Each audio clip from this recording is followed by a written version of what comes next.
রমজান মাসে আল্লাহ তার মাখলুকের জন্য একটি প্রতিযোগিতার ময়দান বানিয়েছেন, যেখানে তারা আনুগত্যের মাধ্যমে আল্লাহর সন্তুষ্টির দিকে ধাবিত হবেন। এতে একদল মানুষ প্রতিযোগিতায় বিজয়ী হবেন, আর যারা পিছিয়ে পড়বেন তারা ক্ষতিগ্রস্ত হবেন। রমজানের এই আধ্যাত্মিক প্রতিযোগিতায় বিজয়ী হতে শাবান মাসের শেষ দিনগুলোতে আমাদের করণীয় সম্পর্কে 12টি গুরুত্বপূর্ণ নির্দেশনা নিয়ে আজ আলোচনা করব। রমজান পর্যন্ত পৌঁছাতে পারা আল্লাহর এক মহান নেয়ামত। আল্লাহর রাসূল সাল্লাল্লাহু আলাইহি ওয়াসাল্লাম রজব মাস থেকেই দোয়া করতেন, আল্লাহুম্মা বারিক লানা ফি রজব ওয়া শাবান ওয়া বাল্লিগানা রমাদান। অর্থাৎ, হে আল্লাহ, আমাদের জন্য রজব ও শাবান মাসে বরকত দান করুন এবং আমাদেরকে রমজান পর্যন্ত পৌঁছে দিন। রমজান মাস সন্নিকটে দেখে আমাদেরও উচিত আল্লাহর কাছে বারবার প্রার্থনা করা এবং এই নেয়ামতের জন্য শুকরিয়া আদায় করা। সুসংবাদ ও মানসিক প্রস্তুতি। রমজানের আগমনে আনন্দিত হওয়া ঈমানের লক্ষণ। আল্লাহ রাসূল সাহাবীদের রমজানের সুসংবাদ দিতেন এই বলে যে, তোমাদের কাছে বরকতময় মাস রমজান এসেছে। আল্লাহ তোমাদের উপর রোজা ফরজ করেছেন। এই মাসে জান্নাতের দরজা খুলে দেওয়া হয় এবং জাহান্নামের দরজা বন্ধ রাখা হয়। রমজান কেবল একটি মাস নয়, এটি জান্নাতে নিজের মর্যাদা বৃদ্ধির শ্রেষ্ঠ সুযোগ। তওবা ও সংকল্প। রমজান হলো জীবনে নতুন পাতা খোলার সময়। শাবান মাসেই আমাদের বিগত দিনের গুনাহের জন্য তওবা করে পবিত্র হতে হবে। কেউ যদি রমজানেও নিজেকে সংশোধন করতে না পারে, তবে সে প্রকৃতই হতভাগা। আল্লাহ তাআলা বলেন, হে মুমিনগণ, তোমরা সবাই আল্লাহর কাছে তওবা করো, যাতে তোমরা সফল কাম হতে পারো। এখানে সংকল্প করতে হবে, এই রমজানই হবে আমাদের জীবনের সেরা রমজান। সঠিক পরিকল্পনা।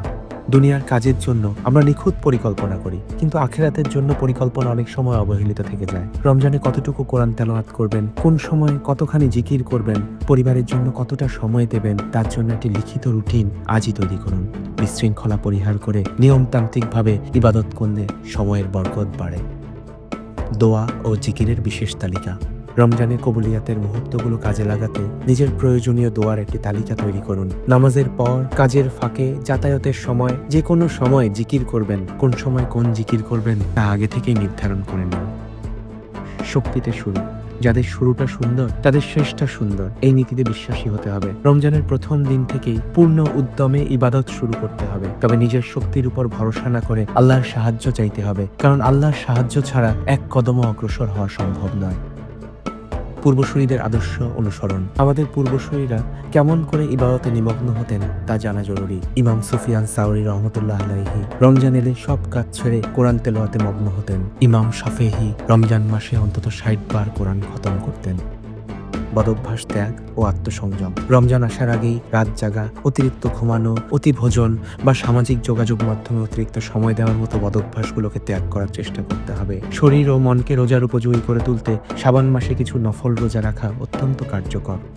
দাওয়াত ও সমাজসেবা। রমজান হলো ইসলাম প্রচারের সুবর্ণ সময়। মানুষের মন এই সময় নরম থাকে। পাড়া প্রতিবেশী বা দারিদ্রদের মাঝে ইফতার সামগ্রী বা ছোট ছোট উপহার বিতরণ করে ভালোবাসার বন্ধন তৈরি করা যায়। আল্লাহ তাআলা বলেন, তার চেয়েও উত্তম কথা কার হতে পারে যে আল্লাহর দিকে ডাকে, ভালো কাজ করে এবং বলে যে আমি একজন মুসলমান। দ্বিগুণ সওয়াবের সংকল্প। নিজে রোজা রাখার পাশাপাশি অন্যকে ইফতার করানোর মাধ্যমে সওয়াব দ্বিগুণ করার সুযোগ রয়েছে এই মাসে। আল্লাহর রাসূল বলেছেন, যেই ব্যক্তি কোনো রোজাদারকে ইফতার করাবে সে ওই রোজাদারের সমান সওয়াব পাবে, তবে রোজাদারের সওয়াব থেকে সামান্যও কমানো হবে না। আখলাক এবং আচরণের উন্নয়ন। রোজা কেবল উপবাস থাকার নাম নয়, এটি চরিত্র গঠনের প্রশিক্ষণ। আল্লাহর রাসূল বলেছেন, যে ব্যক্তি মিথ্যা কথা এবং সে অনুযায়ী আমল করা বর্জন করে না, তার পানাহার ত্যাগ করায় আল্লাহর কোনো প্রয়োজন নেই। তাই রাগের নিয়ন্ত্রণ, গীবত, পরনিন্দা ত্যাগ এবং প্রতিবেশীর সঙ্গে সুসম্পর্ক গড়ার মাধ্যমে রোজাকে সার্থক করতে হবে। পরোপকার এবং খেদমত। রমজানে মানুষের সেবা করা ইবাদতের অংশ। বিপদগ্রস্তের কষ্ট লাঘব করলে আল্লাহ কিয়ামতের দিন কষ্ট লাঘব করবেন। গৃহকর্মী বা অধীনস্থদের কাজের চাপ কমিয়ে দেওয়া একটি মহান গুণ, যার বিনিময়ে জাহান্নাম থেকে মুক্তির ওয়াদা করা হয়েছে। রমজান আমাদের কাছে আসে আত্মশুদ্ধির সুযোগ হয়ে। আমরা যদি এই 12টি বিষয় এখন থেকেই যত্নশীল হই, তবে ইনশাআল্লাহ রমজানের প্রতিটি মুহূর্ত আমাদের জন্য রহমত বয়ে আনবে।